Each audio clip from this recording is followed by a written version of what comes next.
Salmo 42, la canción del alma sedienta. Es un salmo que muchos de vosotros también conocéis prácticamente de memoria, lo hemos cantado años atrás. Me gustaría que pudierais tener vuestras Biblias abiertas ahí en el Salmo 42 y como hemos dicho, o como he dicho hace unos meses, que podamos traer a la iglesia por lo menos la Biblia en papel y podamos abrirla. Seguro que muchos de vosotros tenéis un título ahí arriba de ese salmo, Salmo 42. Tenéis un título arriba del salmo que dice algo así, dependiendo de la traducción que estés utilizando. Yo estoy usando hoy la Biblia de las Américas y dice ahí, dice, libro segundo, sed de Dios en la angustia y en el destierro, para el director del coro, Masquil de los hijos de Coré. La palabra masquil es una transliteración, es decir, es una palabra que no está traducida del hebreo al español y lo cierto es que no se sabe muy bien lo que significa, pero por su raíz es muy parecida a otras palabras que nos llevan a deducir que masquil significa algo así como didáctica o como instrucción de parte de Dios.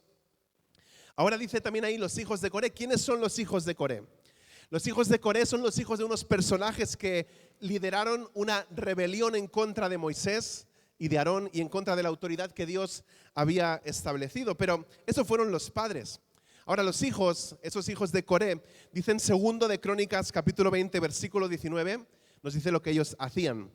Dice, y se levantaron los levitas de los hijos de Coat y de los hijos de Coré para alabar al Señor, Dios de Israel. Y esta parte es la que más me gusta y por eso tenemos el volumen a tope aquí. En voz, ¿qué? En voz muy alta, dice. Así que parte de lo que ellos hacían como descendientes de Leví era levantarse en medio de la congregación y alzar la voz en alabanza muy alta. Y me encanta eso porque eso describe muy bien qué es lo que hacen los salmos. Los salmos nos instruyen, los salmos nos enseñan. Los salmos se meten en nuestra cabeza, pero los salmos tienen que ir también a nuestro corazón y tenemos que sentir aquello que estamos entendiendo y aprendiendo y entonces los podemos cantar. O sea que tenemos que pensar, pero tenemos también que sentir. A veces nos cuesta encontrar el equilibrio entre pensar y sentir. Cuando Dios nos llamó al pastorado, uno de mis miedos o de mis mayores miedos era llegar a pastorear una iglesia que solamente pensara y que estuviera enfocada solo en el pensar, o una iglesia que estuviera en el lado contrario y solamente en la emoción y solamente en el sentir. Creo que me entendéis perfectamente. Pero en este salmo se nos llama a que todos, o como en todos o en la mayoría de salmos, a pensar y sentir, a involucrar nuestra mente, nuestro corazón, a involucrar todo nuestro ser, a ser instruidos, pero también a cantar en voz alta. En lo que llevamos de esta serie de predicaciones se ha hablado de restauración, se ha hablado de arrepentimiento, se ha hablado de alabanza, se ha hablado de confesión de pecado también. ¿Cuántos de vosotros estáis cansados de pecar? Yo estoy cansado de pecar. Yo estoy cansado de pecar y tener que acudir continuamente a Dios pidiendo perdón. Estoy cansado, por lo menos cansado de mí mismo. Y a veces me da un bajón, me da una especie ahí como de depre. A veces sé por qué, otras veces no sé por qué. No sé si vosotros alguna vez os habéis sentido así, como de bajón. ¿Alguien se ha sentido de bajón por aquí? ¿O con depresión o inicio de depresión? Puedo acordarme de dos momentos concretamente en mi vida en los que me sentí así con un bajón tremendo, o lo que algunos pueden llamar un principio de depresión, si es que eso existe, o depresión, ¿no? Uno de esos momentos fue precisamente cuando vivía en Guatemala y me informaron de que mi padre estaba enfermo y mi padre falleció, estando él aquí en España, y nos tocó venir corriendo desde Guatemala para aquí, pero ya solamente llegamos para el funeral. Recuerdo que ese momento fue muy triste en mi vida y uno de esos momentos que me dio un bajón bastante grande. Otro de ellos fue hace concretamente 5 años, cuando tuve aquel accidente de moto y estuve 7 días en la UCI. Y esto lo he compartido con algunos de vosotros, sobre todo con los miembros del consejo. Al salir del hospital me costaba mucho orar. Me costaba muchísimo articular esas palabras en oración. Me costaba mucho dirigirme al Señor. Sentía que mi vida espiritual estaba seca, que como que Dios no me escuchaba, que faltaba algo ahí. Como os digo, no podía orar al salir del hospital. Me sentía bastante desesperado y hablé con muchos de vosotros de esto. Y unos meses después, eso me llevó a ese sufrimiento que lleva a esa desesperación o esa tristeza o a ese bajón o esa depresión, como queráis llamarle. Y me acuerdo que intenté salir de ahí por mis propias fuerzas, intenté hacerlo solo y no tuve ningún éxito. Y confesé todos los pecados que se me ocurrieron, hasta confesé pecados que no había cometido, pero por si acaso, para ver si lo que yo estaba sufriendo en ese momento tenía que ver con el sufrimiento físico, con algo espiritual que yo hubiera hecho también. Charles Spurgeon, uno de mis predicadores favoritos del siglo pasado, sorprendió a sus oyentes cuando una vez en medio de uno de sus sermones él dijo estas palabras. Dijo: soy víctima de una depresión espiritual tan terrible que espero que ninguno de vosotros llegue jamás a los extremos de miseria a los que yo he llegado. Según las fuentes del INE, del Instituto Nacional de Estadística, entre 2 y 4 millones de personas conviven con la depresión en nuestro país, en España. Estos millones de personas afectadas viven día a día en medio de una lucha profunda que no siempre se puede ver, que no siempre la gente nos damos cuenta o es visible desde fuera. Y bueno, desde ya os digo que no soy psicólogo, no sé mucho acerca de la depresión clínica, aunque puede ser que la haya experimentado en más de una ocasión a lo largo de mi vida, de estos años. Lo que sí sé es que una depresión es una afección muy compleja, que puede tener su origen en causas espirituales, emocionales, mentales, biológicas, fisiológicas o en una combinación de todas. Así que si en esta mañana tú estás luchando contra la depresión, espero que estés buscando ayuda profesional, porque no debemos avergonzarnos de admitir que necesitamos ayuda. Dicho esto, quiero que echemos un vistazo al Salmo 42 para comprender mejor el tipo de depresión que puede afectarnos en el área espiritual. Ya hemos dicho antes que es un masquil, que es un salmo que tiene la intención de instruirnos, de enseñarnos algo, y además la inscripción, como hemos dicho, lo identifica como un masquil de los hijos de Coré. La tradición dice que es un salmo escrito por David para que los hijos de Coré le pusieran música. Y en el contexto en el que David escribe esto, es cuando él se vio obligado a huir al desierto, porque su hijo Absalón estaba liderando una rebelión contra él. Esto lo podéis leer en el segundo libro de Samuel, los capítulos 15 y 16. Pero David fue destituido del trono. Su vida corría peligro y sus amigos le habían abandonado, le habían ridiculizado, se habían burlado de él. Él se encontraba a bastantes cientos de kilómetros del templo, donde a él le gustaba estar, donde a él le gustaba adorar. Así que David tenía todos esos problemas encima. Él estaba huyendo, él estaba solo, él estaba desanimado. Ahí es donde él se encontraba. Así que él ha estado donde algunos de vosotros estáis en el día de hoy. Vamos a escuchar cómo David anhela al Señor en medio de todos sus problemas. Dice así, lo tenéis en la pantalla, espero que lo tengáis también en la Biblia. Salmo 42. Para el director del coro, masquil de los hijos de Coré. Como el ciervo anhela las corrientes de agua, así suspira por ti, oh Dios, el alma mía. Mi alma tiene sed de Dios, del Dios viviente. ¿Cuándo vendré y me presentaré delante de Dios? Mis lágrimas han sido mi alimento de día y de noche, mientras me dicen todo el día, ¿dónde está tu Dios? Me acuerdo de estas cosas y derramo mi alma dentro de mí, de cómo iba yo con la multitud y la guiaba hasta la casa de Dios, con voz de alegría y de acción de gracias, con la muchedumbre en fiesta. ¿Por qué te abates, oh alma mía, y por qué te turbas dentro de mí? Espera en Dios, pues he de alabarle otra vez por la salvación de su presencia. Dios mío, mi alma está en mí deprimida. Por eso me acuerdo de ti desde la tierra del Jordán y desde las cumbres del Hermón, desde el monte Mizar. Un abismo llama a otro abismo a la voz de tus cascadas. Todas tus ondas y tus olas han pasado sobre mí. De día mandará el Señor su misericordia y de noche su cántico estará conmigo. Elevaré una oración al Dios de mi vida. A Dios, mi roca, diré, ¿por qué me has olvidado? ¿Por qué ando sombrío por la opresión del enemigo? Como quien quebranta mis huesos, mis adversarios me afrentan, mientras me dicen todo el día, ¿dónde está tu Dios? ¿Por qué te abates, alma mía? ¿Y por qué te turbas dentro de mí? Espera en Dios, pues he de alabarle otra vez. Él es la salvación de mi ser y mi Dios. Si estás buscando una forma de combatir la tristeza o la depre en esta mañana, David nos da 4 pasos para que podamos ponerlos en práctica. El primero es, busca a Dios con todo lo que tienes. David comienza expresando cuánto anhela a Dios en el versículo 1. Como el ciervo anhela las corrientes de agua, así suspira por ti, oh Dios, el alma mía. No sé si los que estáis aquí habéis tenido mucha oportunidad de ver ciervos en la naturaleza.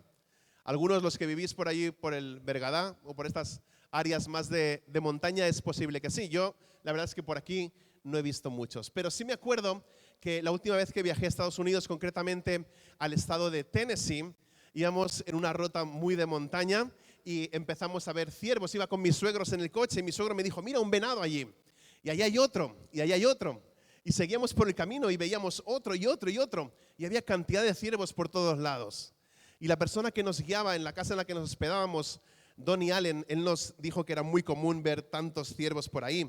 Y que hablando de este salmo precisamente, nos decía él que cuando el ciervo huye del enemigo, le entra una sed tremenda. Porque el miedo y el esfuerzo físico de correr le provocan un fuerte deseo de beber agua. Tienen tanta sed y corren a toda velocidad hasta llegar al arroyo más cercano para encontrar ese agua. Cuando finalmente encuentran el agua, sumergen la cabeza en ese arroyo fresco, olvidándose de todo lo que les rodea. Y es donde viene el momento Bambi. Y entonces aprovechan los cazadores que están bebiendo el agua y están despistados en ese momento para poder cazarlos. Así que David se imagina a sí mismo como un ciervo que huye, un ciervo que está siendo perseguido por el enemigo y corre a todas fuerzas. Y el único lugar en el que él puede beber y saciar su sed es en Dios mismo. El versículo 2 nos dice que al igual que un ciervo no puede esperar para saciar su sed, dice, su alma está sedienta del Dios vivo. Quiere conocer a Dios, quiere conocerlo y lo busca con todo lo que tiene. Creo que hoy en día nos cuesta comprender qué es tener sed, ¿cierto? Ahora están máquinas de agua ahí en las iglesias, bueno, por lo menos en la nuestra, y agua fresquita. Pero hay máquinas de bebidas por todos los lados. Tú vas a la calle, hay máquinas para que puedas comprarte un refresco. Tenemos los Paquis 24 horas que puedes ir cuando quieras. Si tienes sed, entras, todos están abiertos. Puedes entrar, puedes comprar, puedes beber algo. Y tenemos fuentes también en los parques. Pero la sed es muy poderosa. Si alguno de los que estáis aquí habéis experimentado sed o os acordáis en algún momento en el que habéis tenido mucha sed, la sed es algo poderoso, algo que desespera también. La sed debe ser saciada o nos morimos. Sin comer podemos estar algunos días. Bueno, yo no, pero sin comer podéis estar algunos días, pero sin beber no podemos. Necesitamos beber agua y más con este calor que está haciendo y más esta ola que estamos atravesando ahora, ¿no?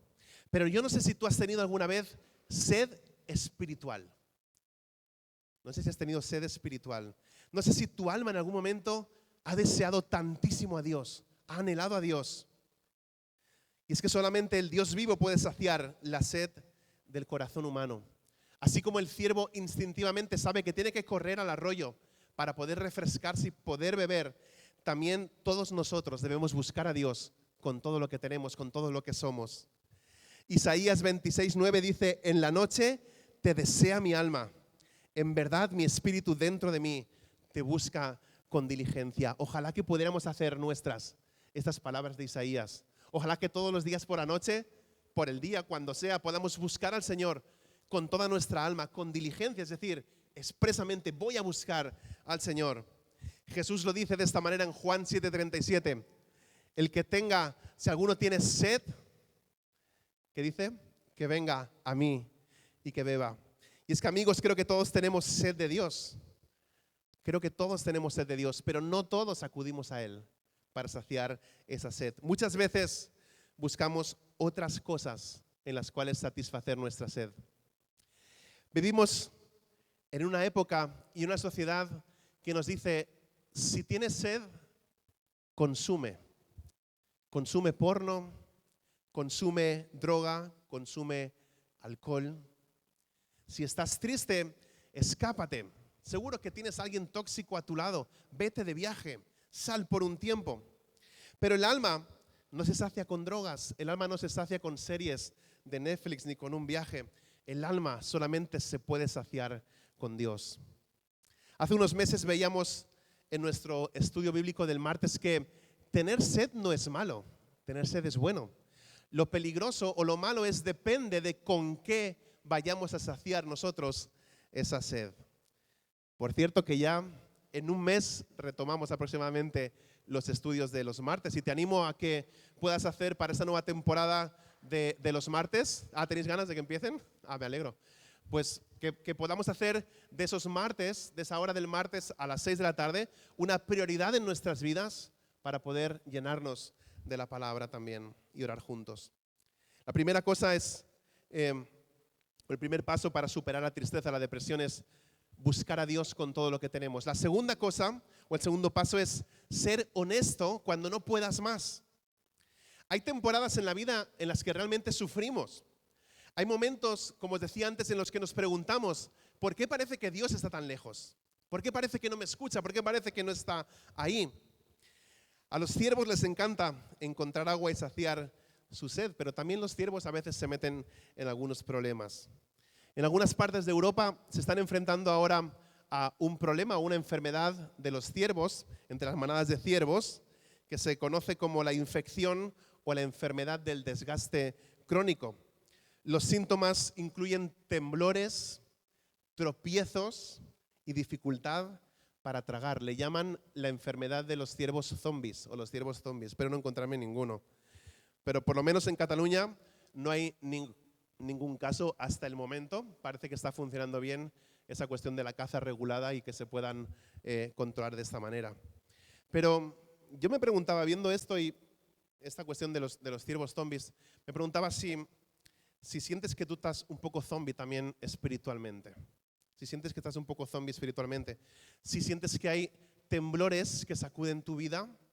Si te cuesta aceptar las cosas que te han sucedido. Pues David puede identificarse con esto, nos lo dice aquí en este salmo. El versículo 3 dice, mis lágrimas han sido mi alimento de día y de noche. Se le ha ido el hambre. Su apetito ha desaparecido por toda esa aflicción que tenía encima. La única fuente de nutrición, dice ahí, ha sido la sal de sus lágrimas, ¿no? Que caía, y ese era su único alimento. Algunos de nosotros nos metemos en Instagram en lugar de derramar nuestra alma delante de Dios. Pero el scroll, ir pasando cosas en Instagram, no sana, eso solamente te deja anestesiado. Quiero bajar un momento al versículo 7, por eso decía que tuviera la Biblia por ahí abierta, porque ya no van a aparecer más ahí en la pantalla. Versículo 7 dice, un abismo llama a otro abismo a la voz de tus cascadas. Todas tus ondas y tus olas han pasado sobre mí. Así como una ola parece llamar a la siguiente, también esas olas de preocupación y las cosas malas han arrollado al salmista. Y en los versículos del 9 al 10 se pregunta si Dios le ha perdido de alguna manera. Está tan deprimido que siente que se está muriendo. ¿Por qué me has olvidado? ¿Por qué ando sombrío por la opresión del enemigo? Como quien quebranta mis huesos, mis adversarios me afrentan, mientras me dicen todo el día, ¿dónde está tu Dios? Una parte clave de este proceso para vencer la depresión es ser honesto cuando estés sufriendo. Puedes ser sincero delante de Dios y puedes ser tú mismo en la iglesia. Lo decía Ana en el tiempo de alabanza, lo digo cada vez que pueda o cada vez que puedo. No venimos aquí a fingir, no tienes por qué fingir. No tenemos por qué venir de una manera y al entrar por esas puertas me pongo la máscara de cristiano y entonces que todo el mundo vea que estoy bien. No, debemos venir delante de Dios y de los hermanos como estemos y así como somos. Busca a Dios con todas tus fuerzas. Sé honesto cuando no puedas más. La tercera parte del proceso consiste en obligarnos a recordar la verdad. Fíjate en el versículo 4. Me acuerdo de estas cosas y derramo mi alma dentro de mí. Y en el versículo 6, mi alma está tan deprimida y dice, por eso me acuerdo de ti. El hebreo aquí transmite una fuerte expresión de determinación. Me acuerdo de ti. Me acuerdo de ti. Cuando estés en lo más bajo y sientes que no haya salida, entonces decide recordar aquello que es verdad. Sé que cuando estoy con esa depresión, esa ansiedad, me resulta fácil perder de vista lo que realmente es verdad. Las dudas pueden aparecer y también la desesperación puede atravesarnos el alma. Aunque sé lo que es verdad, necesito obligarme a recordar qué es la verdad, o me costará mucho superar la tristeza. El apóstol Pedro lo dice así en su segunda carta, en el capítulo 1, versículo 12. Por tanto, siempre estaré listo para recordaros estas cosas. Y dice, aunque vosotros ya las sabéis y habéis sido confirmados en la verdad que está presente en vosotros. Ahora, ¿qué es lo que David recuerda? ¿Cuál es esa verdad que David recuerda? En primer lugar, en el versículo 4, él recuerda la comunión que solía tener. Dice, ¿cómo iba yo con la multitud? David está solo y probablemente asustado. Al recordar esos momentos, esa dulce comunión que él tenía con los creyentes, una sonrisa empieza a formarse en su rostro. Está ansioso por volver y conectar con el pueblo de Dios, por volver a reunirse con su pueblo. Y es que, queridos, una de las mejores cosas que podemos hacer cuando estamos deprimidos es estar aquí en este lugar, estar con los hermanos, estar en la casa de Dios, estar en comunión con Dios, no aislarnos, no quedarnos solos. Y sé que esto es difícil porque cuando nos sentimos deprimidos no tenemos ganas de ver a nadie, ¿cierto? Hay una persona aquí, podría decir su nombre, pero por respeto, como no le he preguntado antes, no la voy a decir. Pero la fui a sacar de su cama en una ocasión, porque llevaba una semana en la cama. Y lo fui a sacar de la cama y le dije, tienes que salir, sales ya, necesitas estar con la gente, ¿te acuerdas? Claro que te acuerdas. Pero es así, necesitamos estar con los demás. No podemos aislarnos o quedarnos solos. Pero Dios ha puesto en cada uno de nosotros la necesidad y el deseo de comunidad. Porque no estamos destinados a funcionar solos. Nos necesitamos los unos a los otros. Así que si te has estado alejando de la gente o si has estado algo por ahí retraído, entonces decide volver a ponerte en contacto con la gente, volver a reunirte con la gente de Dios. Y no me canso de repetir esto. La única forma de vivir la vida cristiana es vivir la vida en comunidad con los demás. Somos un equipo, pero mucho más que eso. Equipo está guay, está bien, pero dice la palabra que somos la familia de Dios y lo hemos cantado también al inicio. Más que un equipo, más que un grupo, somos la familia de Dios. Quiero que hagas algo. Quiero que mires a la persona que tienes a tu lado.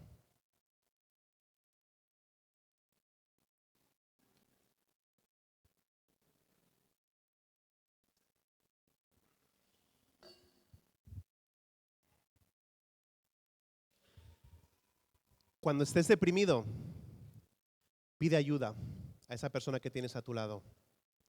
Cuando te sientas solo, pide ayuda. Cuando te sientas animado o sientas que estés muy animado, anima al que no lo está, anima al que está desanimado.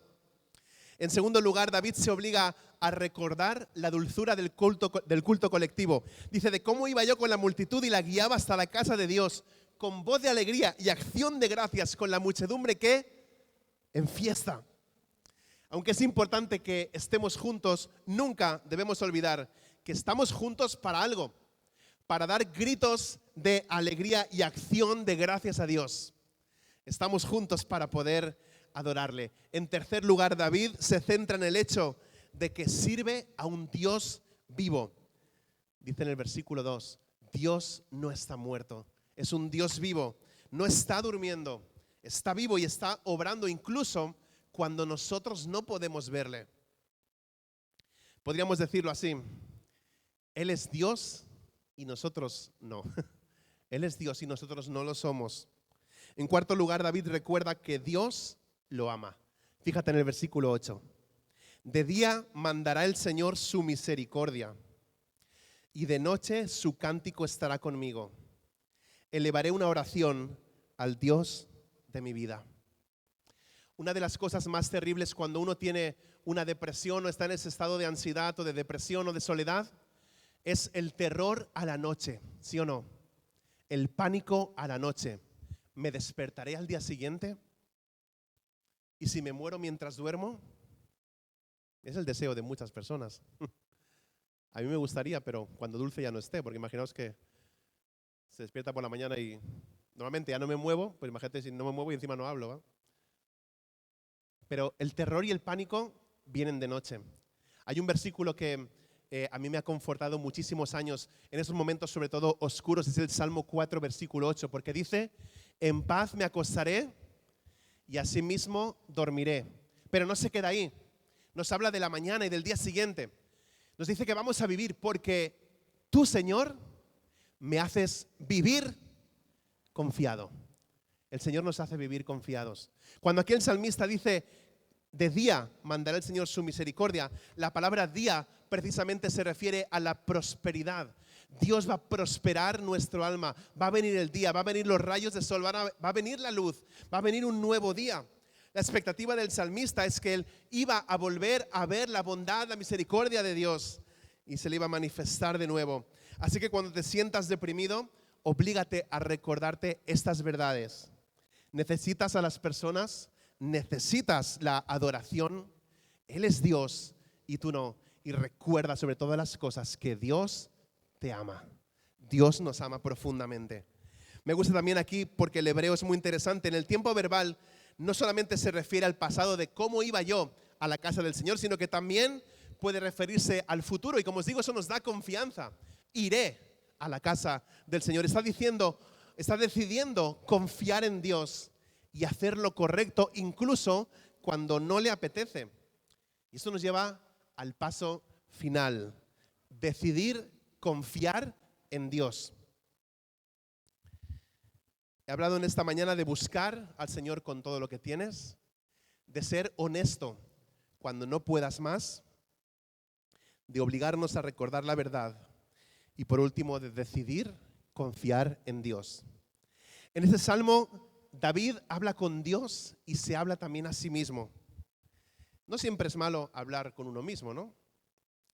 Como decía alguien por ahí, a veces necesito la opinión de un experto y tengo que hablar conmigo. No siempre es malo hablar con uno mismo. Lo malo es si todo el día estás hablando contigo mismo, ¿no? Ahí ya es un problemilla que tendríamos que ver qué pasa. Pero, de hecho, cuando estamos, así como os digo, deprimidos o con esos bajones, a menudo necesitamos obligarnos a recordar y a confiar. En su libro Depresión Espiritual, Martin Lloyd-Jones dice lo siguiente: el arte principal en lo que respecta a la vida espiritual es saber cómo manejarse a uno mismo. Tienes que controlarte, tienes que dirigirte a ti mismo, tienes que predicarte a ti mismo y tienes que cuestionarte a ti mismo. Debes decirte a ti mismo, ¿por qué estás abatido? ¿Qué es lo que te preocupa? Yo a veces, como os digo, me sorprendo hablándome a mí mismo como David, porque si no me predico yo a mí mismo, entonces la ansiedad me predica a mí. Entonces prefiero predicarme a mí mismo lo que dice la palabra de Dios y poder salir adelante, recordando su bondad y sus maravillas sobre nosotros. En el versículo 5, luego en el versículo 11, David se dice a sí mismo: aunque estés deprimido, es hora de confiar en Dios. Acompañadme ahí mientras lo leo. ¿Por qué te abates, alma mía, y por qué te turbas dentro de mí? Espera en Dios, porque he de alabarle otra vez por la salvación de su presencia. Decidir confiar en Dios no es solamente un pensamiento, es un hábito. Es abrir la Biblia, abrir la palabra de Dios cuando no tienes ganas. Es venir a la iglesia o venir a reunirte como iglesia cuando no te apetece, cuando estés apagado. Es decirle a alguien, ora por mí, por favor, porque me siento completamente solo o no puedo hacerlo yo solo. El hecho de poner nuestra esperanza en Dios es una decisión de la voluntad. Incluso cuando apenas podemos decir algunas palabras, debemos dejar que nuestra fe venza nuestros miedos y que la esperanza venza el dolor que sentimos. La esperanza, y esta esperanza no es un sentimiento vacío de que a lo mejor vendrá algo mejor más adelante. Más bien es una expectativa segura de fe en Dios, en que Él nos va a ayudar.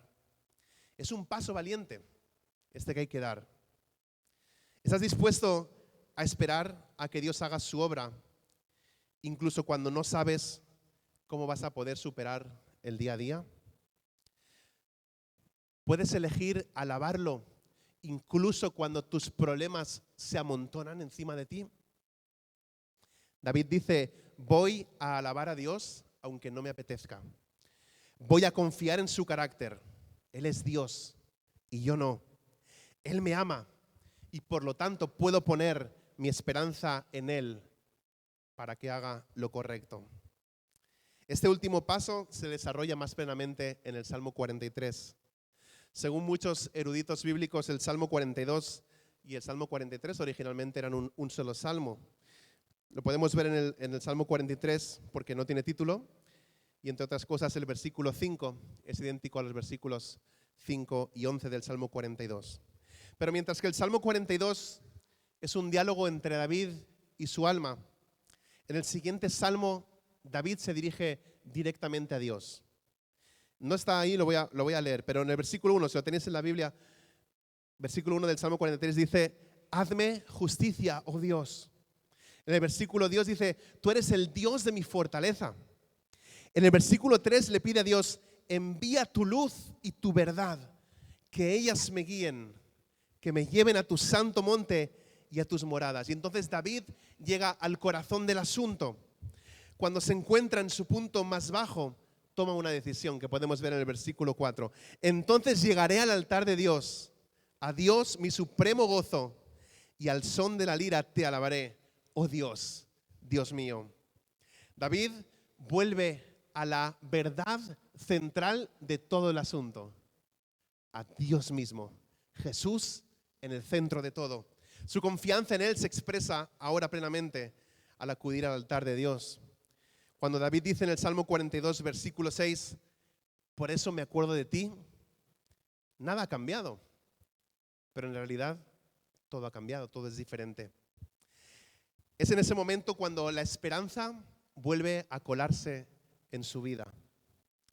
Escucha esto con atención. A veces recuperar la esperanza no depende de que el momento presente tenga sentido, sino de recordar quién es Dios y lo que Él ha hecho por nosotros. Y así lo hacemos, nos aferramos al recuerdo de lo que sucedió en la cruz, donde Jesús murió por ti y por mí, así como celebrábamos la semana pasada. Alguien ha dicho que el pasado proporciona una base estable para nuestra existencia porque es inmutable. Es decir, el pasado no se puede cambiar, ¿cierto? Aunque eso es lo que están tratando en muchos institutos y universidades. Quieren cambiar la historia o quieren cortar la historia de otra manera como no ha sucedido. Pero el pasado es lo más seguro que tenemos porque lo pasado, pasado está y así como pasó, así es como fue y así como es como ha quedado, es inmutable. No tendríamos un futuro al que aspirar si no tuviéramos un pasado fiable al que poder mirar atrás. A lo mejor hoy estás tan deprimido que la cruz es lo único que te queda, porque ahora mismo nada más tiene sentido. Pero no miramos a la cruz porque tenemos todo bajo control, sino porque a menudo sentimos que nos estamos deshaciendo en pedazos. Por eso es que dirigimos de nuevo nuestra mirada a la cruz. Y si hoy estás al borde de rendirte, recuerda, Jesús no te pide que vengas perfecto. Jesús te pide que vengas a Él sediento. Hoy puedes salir de aquí igual que has entrado. O puedes salir de aquí hablándole como David lo hizo a su alma. Espera en Dios, porque aún he de alabarle otra vez.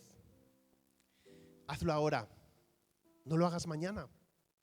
No esperes a sentirlo. Decide poner tu confianza en Dios. A lo mejor no tienes canción para cantar el día de hoy. Entonces, deja que este salmo sea tu canción.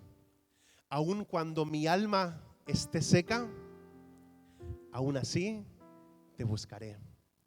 Aún así te recordaré.